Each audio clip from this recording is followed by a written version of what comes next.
बहुत समय पहले की बात है। किसी गांव में एक सम्राट था। उस सम्राट के पास सब कुछ था, बेशुमार दौलत थी, अच्छी प्रजाति जो उसका ख्याल रखती थी, उसके आदेशों का पालन किया करती थी और वह भी अपनी प्रजा का खूब ध्यान रखा करता था। उन्हें कभी किसी चीज की कोई कमी महसूस नहीं होने देता था। कहने को तो उस सम्राट के पास सब कुछ था, किसी चीज की कोई कमी नहीं थी, लेकिन उसका मन कभी किसी एक काम पर नहीं टिक पाता था। वह जब भी किसी भी चीज को करने का प्रयास करता तो उसका ध्यान कहीं भटक जाता। इस चीज को लेकर वो बहुत चिंतित रहता था। कई बार वह अपने बगल के राज्य के राजाओं से भी मिला था और सभी ने उससे अलग अलग राय दी थी। सभी ने उससे अलग अलग तरीके बताए थे।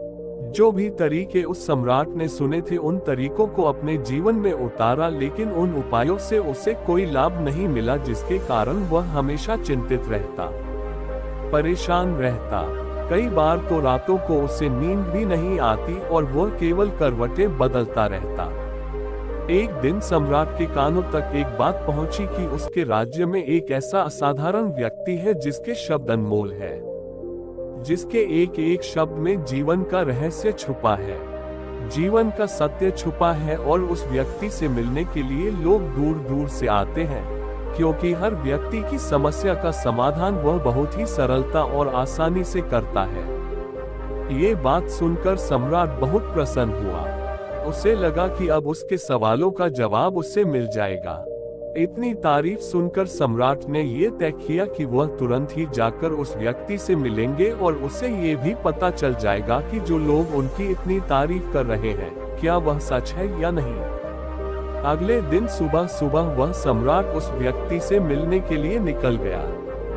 रास्ता कुछ ज्यादा ही लंबा था, जिसके कारण सम्राट ने बीच रास्ते में आराम किया। वहां पर उपस्थित हर कोई उस व्यक्ति के बारे में जानता था। जब सम्राट ने उनसे उस व्यक्ति के बारे में पूछा तो वे लोग उस असाधारण व्यक्ति की खूब तारीफ कर रहे थे। तभी सम्राट ने सोचा कि लगता है ये व्यक्ति बहुत बुद्धिमान है, बहुत ज्ञानी होगा और प्रभावशाली व्यक्ति होगा, अन्यथा हर कोई उसकी इतनी तारीफ नहीं करता। जरूर ही उस व्यक्ति में ऐसी कोई बात अवश्य है जिसके कारण हर कोई उन्हें जानता है और उनकी तारीफ कर रहा है। उस व्यक्ति की तारीफ सुनकर सम्राट के मन में उस व्यक्ति से मिलने की उत्सुकता और अधिक हो गई। अब वह सम्राट जल्द से जल्द उस व्यक्ति से मिलना चाहता था, जिसके कारण वह आगे का सफर तय करना शुरू कर देता है। जैसे तैसे वह सम्राट उस व्यक्ति के आश्रम पहुंचा, पर आश्रम में उसे कोई नजर नहीं आया। आश्रम के पीछे एक छोटा सा बगीचा था। जब सम्राट वहां पहुंचा तो उसने देखा कि एक माली बगीचे में काम कर रहा था। उसका पूरा शरीर मिट्टी से लथपथ था, पैरों में कोई चप्पल नहीं थी। इसको देखकर सम्राट ने माली से कहा, सुनी महोदय, इस आश्रम के मालिक कहाँ हैं? मैं उनसे मिलने आया। इस पर वह माली जवाब देते हुए कहता है, श्रीमान आप अंदर बैठिए, मैं उन्हें बुलाता हूँ, वो जल्दी ही आपसे मिलेंगे। मालिक ये बात सुनकर सम्राट अंदर कुटिया में जाकर बैठ गया और उस असाधारण व्यक्ति के आने का इंतजार करने लगा। कुछ देर प्रतीक्षा करने के बाद जब असाधारण व्यक्ति उस सम्राट के सामने पहुंचा, उसने देखा कि यह तो वही व्यक्ति है जो बगीचे में काम कर रहा था। सम्राट ने उन्हें नमस्कार किया और बहुत हैरानी से कहा, अरे आप तो वही माली है जो बाहर बगीचे में काम कर रहे थे।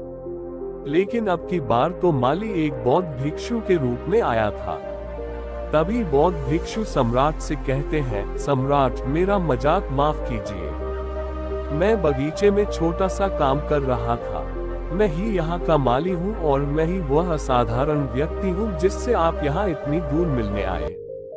कृपया करके अपने आने का कारण बताएं। इस पर सम्राट उन बौद्ध भिक्षु से कहता है, हे महाराज, मैंने सुना है कि आप जैसा व्यक्ति इस पूरे राज्य में नहीं है। मैंने आपकी तारीफ सुनी है। मैंने आपके बारे में कई सारी अच्छी बातें सुनी है। मैंने ये भी सुना है कि आपके पास जो भी अपनी समस्या लेकर आता है, उसकी समस्या का समाधान आप अवश्य करते हैं। इसी कारणवश मैं आज आपसे यहाँ पर मिलने आया हूँ और मैं आपसे उपदेश सुनना चाहता हूँ, लेकिन मेरे मन में एक शंका है। इस पर बौद्ध भिक्षु सम्राट से कहते हैं, कैसी शंका? इस पर सम्राट कहता है, मैंने बहुत से विद्वान आपको देखा है, बहुत से ज्ञानियों को देखा है। वे जब भी चलते हैं तो उनके पास तरह तरह के ज्ञान की किताबें होती है। उनके पास ऐसा कोई ना कोई संकेत जरूर नजर आता है जिससे ये पता चल सकता है कि वे लोग ज्ञानी हैं। लेकिन आपके पास तो ना कोई ज्ञान की किताबें हैं और ना ही कोई ऐसी कला के संकेत आप में नजर आ रहे हैं, लेकिन उसके बावजूद आप बहुत शांत नजर आ रहे हैं। क्या आप मुझे इसका रहस्य बता सकते हैं? इस पर बौद्ध भिक्षु मुस्कुराने लगे और सम्राट से कहते हैं, मेरा ज्ञान तो इस संस्कार में प्रकृति के रूप में हर जगह है। मैं अपना ज्ञान जीवन की सरल और साधारण वस्तुओं से ही लेता हूं, पर महाराज आप यहाँ की समस्या को लेकर परेशान हैं। कृपया आप मुझे आपके यहाँ आने का कारण समझाएं। इस पर सम्राट कहते हैं, ये गुरुवर, मेरे यहाँ आने का कारण यह है कि मैं किसी भी काम को लेकर लंबे समय तक उसी कार्य पर अपना ध्यान नहीं लगा पाता। मैं कुछ ही देर में उस कार्य से भटक जाता हूँ। कृपया कर मुझे अपनी इस समस्या का समाधान बताएं। मैं इस बात से काफी चिंतित हूँ। बौद्ध भिक्षु ने सम्राट की चिंता को समझकर कहा, महाराज आपकी समस्या मुझे समझ आ गई है। आप जिस कार्य पर ध्यान नहीं लगा पा रहे हैं उसके लिए मैं आपको एक उपाय बता सकता हूं, लेकिन आज आपको देर हो चुकी है। आप मुझे कल सुबह मिलेगा। कल सुबह का समय ठीक रहेगा। कल सुबह जब आप मुझसे मिलेंगे तो मैं आपके सभी सवालों का जवाब आपको दे दूंगा। ये कहकर बौद्ध भिक्षु वापस अपने बगीचे में लौट गए और वह सम्राट भी वापस अपने महल लौट गया, लेकिन सम्राट को रात भर नींद नहीं आए। वह बस यही सोच में लगा था कि आखिर बौद्ध भिक्षु मुझे क्या बताने वाले हैं। वो तो मुझे एक साधारण से माली नजर आ रहे हैं, लेकिन जिस तरह से उनका मन शांत था, जिस तरह से वह शांत नजर आ रहे थे, ये बहुत आश्चर्य करने वाली बात है। रात भर सम्राट ही नहीं ख्यालों में खोया रहा। अगले दिन सुबह सूरज निकलने से ठीक पहले सम्राट उस आश्रम पर वापस पहुंचा। वहां पर बौद्ध भिक्षु पहले से ही उपस्थित थे। जैसे ही सम्राट वहां पहुंचा, उन बौद्ध भिक्षु ने एक पानी का छोटा सा जग उस सम्राट के हाथ में थमाते हुए कहते हैं, इससे लीजिए और पौधों पर धीरे धीरे पानी डालिए, और ऐसा करते करते ही आपके सामने पूरे 15 पौधे। इन सभी पर आपको इसी प्रकार पानी डालते चले जाना है, लेकिन जब आप इस क्रिया को कर रहे होंगे तो उस वक्त मेरी एक बात का अवश्य ध्यान रखिएगा कि आपको इस दौरान कुछ और नहीं करना है, ना कुछ सोचना है और ना ही कहीं आपका ध्यान भटकना चाहिए। आप जब इन पौधों को पानी दे रहे होंगे तो आपका पूरा ध्यान केवल इन पौधों पर ही होना चाहिए। यदि इस बीच आपके मन में कोई विचार आए तो वहीं पर रुक जाएगा और फिर दोबारा से पहले पौधे से पानी डालना शुरू कीजिएगा। और जब आप मेरी बात मानकर ठीक इसी प्रकार इन सभी 15 पौधों को पानी दे देंगे, तब आप मेरे पास आएगा और मैं आपके सभी सवालों का जवाब आपको दे दूंगा।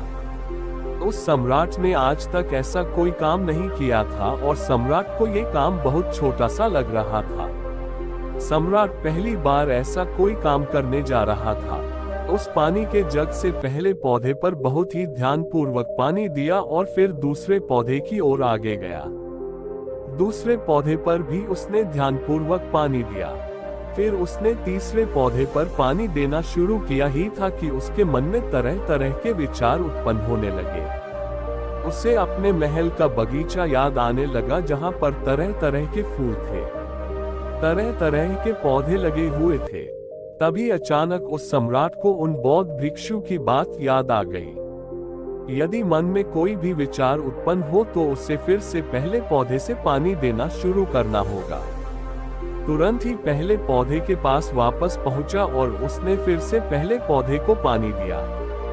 दूसरे पौधे को उसने फिर से ध्यानपूर्वक पानी दिया। जैसे ही वह तीसरे पौधे पर पहुंचा, उसके मन में फिर से कई तरह के विचार उत्पन्न होने अब की बार ये सोच रहा था पता नहीं मेरे बिना मेरे साम्राज्य में क्या हो रहा होगा। और अब की बार सम्राट को बहुत क्रोध आने लगा। उसने सोचा कि आखिर में ये छोटा सा कार्य क्यों नहीं कर पा रहा हूँ। वह तुरंत ही फिर से पहले पौधे के पास पहुंचा। उसने अब की बार बहुत ध्यानपूर्वक पहले पौधे को पानी दिया, दूसरे पौधे को भी ध्यानपूर्वक पानी दिया। ऐसे करते करते अब की बार सम्राट करीबन 5 पौधों में बहुत ही ध्यानपूर्वक पानी दे चुका था। लेकिन अब की बार जैसे ही उसने छठे पौधे पर पानी देना शुरू किया, उस पानी को देखकर सम्राट के मन में नदी के विचार उत्पन्न होने लगे और सम्राट अब बहुत परेशान हो चुका था। जितनी बार हुआ पौधों को पानी देने का प्रयास करता है, हर बार वह असफल हो जाता।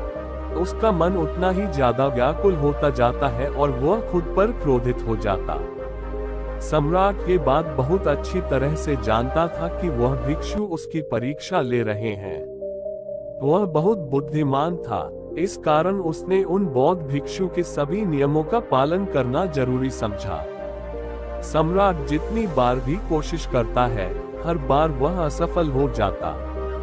उसका मन उतना ही ज्यादा व्याकुल होता जाता है, हमेशा खुद को किसी न किसी विचार में उलझा हुआ पाता। ऐसे ही करते करते सुबह से शाम का वक्त हो चुका था, लेकिन अब तक वह सम्राट पूरे 15 पौधों में पानी नहीं दे पाया था। जब बौद्ध भिक्षु लौटकर शाम को वापस आश्रम लौटे तो उन्होंने देखा कि वह सम्राट थक हार कर बैठा हुआ है और तरह तरह की बातों में उलझा हुआ। तभी बौद्ध भिक्षु सम्राट के पास पहुंचे और कहने लगे, ये सम्राट, मैं तुम्हारी ईमानदारी से बहुत खुश हूँ। तुमने अपने कार्य को पूरे मन और लगन के साथ करने का पूरा प्रयास किया, इसलिए जो बात मैं तुम्हें बताने जा रहा हूँ उसे बहुत ही ध्यानपूर्वक सुनना और समझने का प्रयास करना। जब हमारा मन विचारों से खाली हो जाता है, तब उसमें मन का असली स्वरूप नजर आता है। तब साधारण से साधारण सा काम भी हमें ज्ञान और शांति देता है। इस पर सम्राट उन बौद्ध भिक्षु से कहता है, हे महाराज, पर ये कैसे संभव है? मैं तो जब भी कोई कार्य करता हूँ तो मन में कई तरह के विचार उत्पन्न होते हैं और मैं उन विचारों में फंसकर रह जाता हूँ और वहाँ से बाहर निकलने का कोई रास्ता मुझे नजर नहीं आता। तभी बौद्ध भिक्षु मुस्कुराने लगे और सम्राट से कहते हैं, ये सम्राट, तुम पौधों में पानी नहीं डाल रहे थे, तुम तो जल्दी जल्दी अपने इस कार्य को बस खत्म करना चाहते थे। तुम्हारे मन में तो ये विचार उत्पन्न हो रहा था कि तुम जल्दी से जल्दी इन 15 पौधों में पानी दे दो और उसके बाद तुम मुझसे मिल सको, मुझसे अपने प्रश्नों का उत्तर जान सको। किसी कारणवश या कार्य तुम्हें बोझ सा प्रतीत हो रहा था, मानो मैंने तुम्हारे कंधों पर एक बोझ रख दिया हो और यही कारण है कि तुम अपने आप को इस पल में रोक नहीं पाए। जब हमारे सामने रखा हुआ कार्य बोझ लगता है तो हम उसे बस जैसे तैसे खत्म करना चाहते हैं और उस काम को करते समय हम अपना पूरा ध्यान उस कार्य पर नहीं दे पाते। किंतु अगर तुम इस पल के महत्व को समझ पाते, इसके महत्व को महत्व दे पाते और केवल पौधों और पानी पर ध्यान देते तो तुम्हें कोई भी विचार परेशान नहीं कर पाते। इस पर सम्राट कहता है, हे महाराज, मुझे आपकी ये बात समझ में आ रही है कि मैं जल्दी जल्दी इस कार्य को खत्म करके आपसे मिलना चाहता था, जिसके कारण मेरा मन इस कार्य में पूरी तरह से नहीं लग सका। लेकिन ये एक पल है जो हम जी रहे हैं, उस पल में रहना बहुत कठिन है। क्या मुझे इसके लिए कोई तपस्या तप करना होगा? इस पर बौद्ध भिक्षु एक बार फिर मुस्कुराने लगे और सम्राट से कहते हैं, जिससे शांत मन की तलाश तुम कर रहे हो, वो शांत मन तो पहले से ही मौजूद है, वो तो पहले से ही तुम्हारे भीतर है। इसके लिए तुम्हें कहीं भी जाने की कोई आवश्यकता नहीं है और ना ही तुम्हें कहीं शांत जगह जाने की आवश्यकता है। इसके लिए कुछ जरूरी है तो वह है अपनी सांसों पर ध्यान देना। इसलिए अपनी सांसों पर ध्यान देना सीखो। हम किस तरह से सांसें ले रहे हैं और किस तरह से त्याग रहे हैं, इस बात को देखने और समझने का प्रयास करें। तब तुम्हें ये समझ में आ जाएगा कि तुम्हारा शांत मन तो तुम्हारी सांसों के साथ ही बना हुआ है। उसके बाद तुम चाहो तो कोई भी कार्य करते वक्त भी अपनी सांसों पर ध्यान दे सकते हो। जब तुम कहीं चल रहे हो, कोई ऐसा कार्य कर रहे हो, तो तुम्हें अपनी सांसों पर ध्यान देना चाहिए या कोई भी ऐसी क्रिया जो तुम्हें वर्तमान से बांधे रखे। इसका एक और तरीका है 2-4 मिनट अपने आसपास की प्रकृति पर गौर करो, देखो कि क्या चल रहा है तुम्हारे आसपास, इससे तुम वर्तमान में आ जाओगे। फिर तुम अपने कार्य को जल्दी जल्दी बस यूं ही खत्म नहीं करके उसे पूरे मन से करने का प्रयास करो, जिससे तुम्हारा मन एकाग्र होगा, और जब तुम्हारा मन एकाग्र होगा, चाहे कोई भी कार्य क्यों ना करो, फिर चाहे वह छोटा हो या बड़ा, तुम्हारा मन उसमें पूरी तरह से विलीन हो जाएगा और वह कार्य ही तुम्हें शांति और ज्ञान भी प्रदान करेगा। ऐसे समय पर हमारे मन में किसी प्रकार की कोई विचार उत्पन्न नहीं हो पाते, और जब हम ऐसा करते हैं तो कर्ता और कर्म एक हो जाते हैं और हमारे भीतर की जो शांति है वो प्रकट होने लगती है। हम उसमें मग्न हो जाते हैं। इसे तुम चाहे तो आनंद कह सकते हो या फिर वर्तमान में जीना कह सकते हो, और ये अवस्था सरलता से प्राप्त भी कर सकते हो। बस तुम्हें केवल अभ्यास करना होगा। बौद्ध भिक्षु सम्राट से कहते हैं, जो मन मुश्किलों में शांत रहता है, मुश्किलों से भागता नहीं है, केवल सचेत रहता है, वह मन हर परेशानी को पार कर सकता है, हर दुविधा से बाहर निकल सकता है। सम्राट को उन बौद्ध भिक्षु की ये सारी बातें समझ में आ चुकी थी। उसने उन बौद्ध भिक्षु को प्रणाम किया और वहां से वापस वह अपने राजमहल लौट आया। उसने अपनी सांसों पर ध्यान देना शुरू किया और धीरे धीरे इस निरंतर अभ्यास के कारण वह अपने हर कार्य को ध्यान और मन लगाकर किया करता था, जिससे उसे असीम शांति मिलती थी और वह छोटे छोटे कार्यों से भी ज्ञान प्राप्त कर लेता था।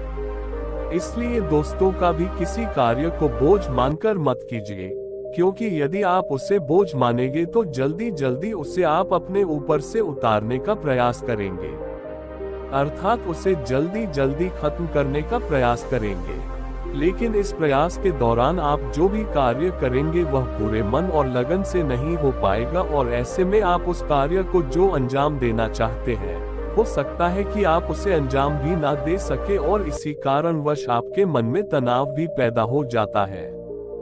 हम चिंतित रहने लगते हैं, परेशान रहने लगते हैं, क्योंकि जो अंजाम हम उस कार्य को देना चाहते थे, अंजाम हम उस कार्य को ना दे सके, और हम में से अधिकांश लोग यही गलतियां करते हैं।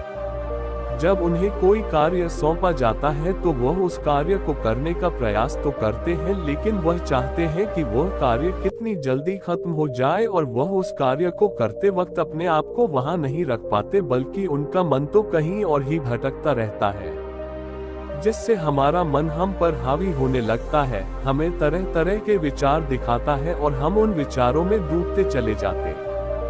हम उन विचारों में फंसते चले जाते हैं और फिर वहां से हमें निकलने का कोई रास्ता नजर नहीं आता, जिससे हमारे मन में तनाव पैदा होने लगता है।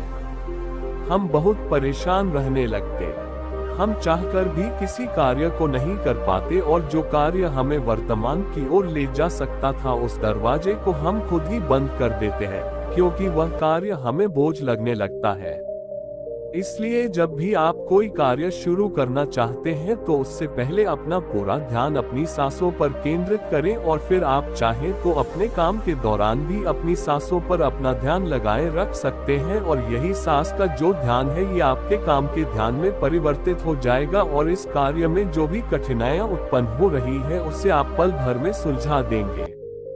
फिर चाहे कैसी भी विपरीत परिस्थितियां आपके सामने क्यों ना आ जाए, आप उस कार्य को पूरे मन और लगन के साथ पूरा करके ही रहेंगे। दोस्तों, उम्मीद है कि आपने आज के इस वीडियो से जरूर कुछ ना कुछ सीखा होगा, तो इस वीडियो को अपने दोस्तों के साथ शेयर करना ना भूलें। हमें ऐसे ही सपोर्ट करने के लिए चैनल को सब्सक्राइब भी जरूर करें।